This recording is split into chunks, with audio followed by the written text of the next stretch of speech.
Hi, we're joined here by Mary. You just come out of a Tea Party conference where there's literally a couple hundred Tea Party leaders in that room in there. What brought you down here today? I came down all the way from Houghton County, which is about a 9-hour drive for us, and we came down to see what is the next step for the Tea Party. What do you want the next step to be? I would like the Tea Party to all come on the same page. I would like to see them have some kind of unification. That's what I would like to see. A lot of people are calling for a national Tea Party per se. What do you think of that idea? I think if we had 100 years, a national Tea Party would probably be a good venue, but it takes a long time to have any kind of effect when you're talking about setting up a structure like that. You're talking about going right down into the precinct level, coming all the way up into a state administration, and all of that takes a lot of time and a lot of people and putting them in a lot of places, and it's a huge, grueling machine. And we already have two that are already in place. You know, the Democrat Party and the Republican Party already have those processes in place. A lot of them, let's say figureheads or leaders of the GOP, has blamed the Tea Party for costing them this year's election. What do you say to that? I don't believe that at all. Not at all. I think that instead of alienating the Tea Party, and you can see that through how they treated Dr. Paul in the RNC and how they kind of fight the Tea Party instead of embracing them. They say the Tea Party is way too conservative. They're way too much of a constitutional for the GOP. What do you say about that? I say maybe they ought to look back and see what this country was founded on and who's closer to the truth of our nation, the truth to our Constitution, who stands for what we were birthed to be. That seems to be a pretty big disagreement between the GOP and the Tea Party. So if the Tea Party doesn't have their own party, where do they go? I think the Tea Party has already made that decision. The Tea Party has already started to come into the GOP itself and to try to work with them and to bring them back to their own platform. The GOP has a wonderful platform. They are pro-life. They are for getting jobs here. They are for the Constitution. They stand for this stuff already. It's just getting. Then why are they not winning the election then? If that's what they're really about? Because I think they try to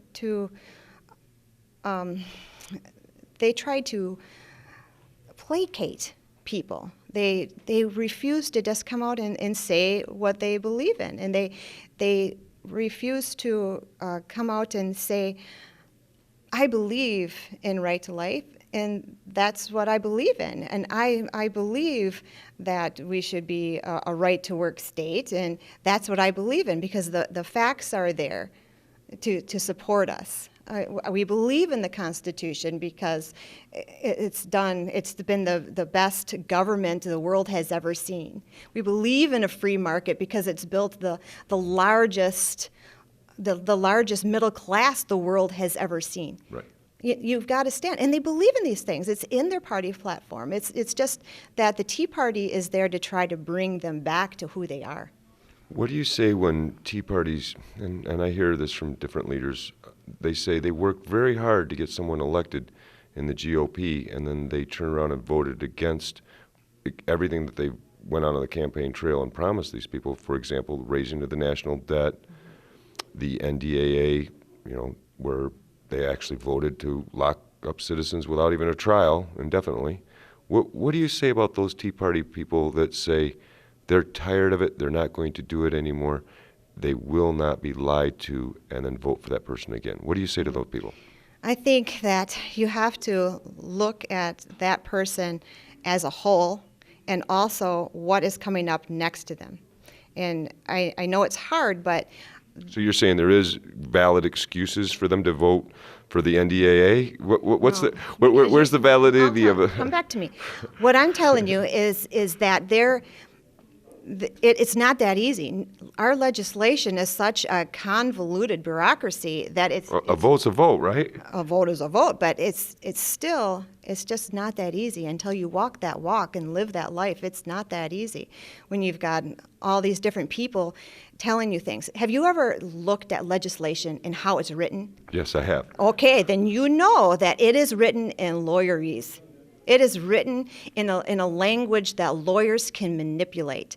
And it's just like some of these laws that you take it to 5 different lawyers, you get 5 different answers. And when you've got a congressman or a statesman or somebody that looks at this stuff and they bring it and they're trying to read it and they're probably maybe not a lawyer, maybe they're a physician or maybe they're a lumberman or maybe that law is not their thing, but this legislation is not written for the average American to read anymore like it used to be under our founders. So why are they voting for it then?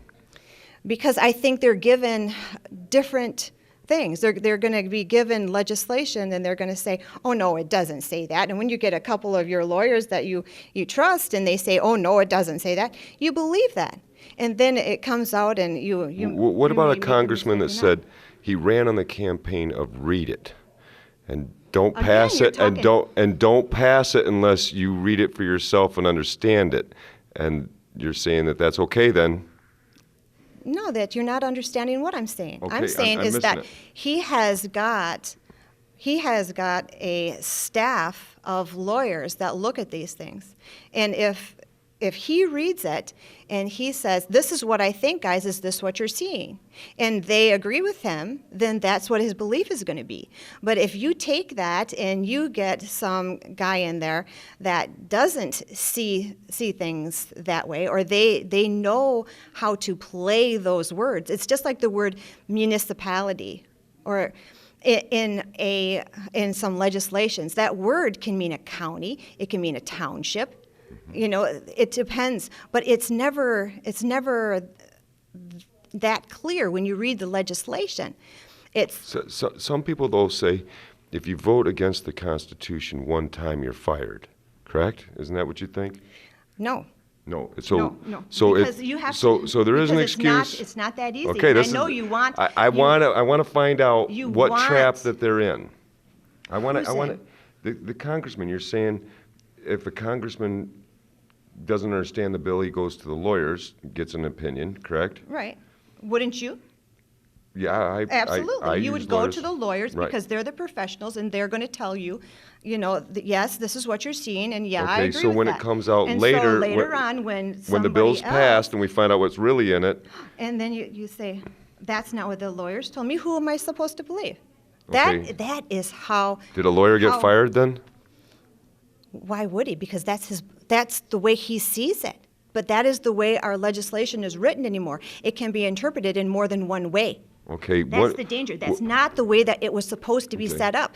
Our legislation is supposed to be able to be read by the average American. Absolutely. The 6th grade level should be able to read it. Read and the it should be Constitution, it's easy to read, yes. one topic. Yep. Right. One that's subject what our per bill. problem is. That's what our problem is. And that's what we got to get back to. We have got to get our legislators to, let's start only having one topic. Okay, so I'm just trying to figure out how the frustrations of some of these Tea Party leaders can be, I guess, explained, and I'm trying to bring up issues that they're concerned about. For example, when they elect a candidate with a very clear purpose of never raising that ceiling or the debt ceiling, and then that candidate votes for it, which is completely. So are you going to fire them for one thing? Well, that's are you what. gonna? Well, that's what people want to know. Okay, then let's put in. That's let's what say people he want to did know. that How many because times they can say, how many times, not anyone in I particular. think that's up to the voter. I really do. I think that's up to the voter. There's a lot of people whose threshold is, one time they're out of here. And then there's another one that's going to say, oh my gosh, the guy he's running against is just a communist. So who are you going to elect in there?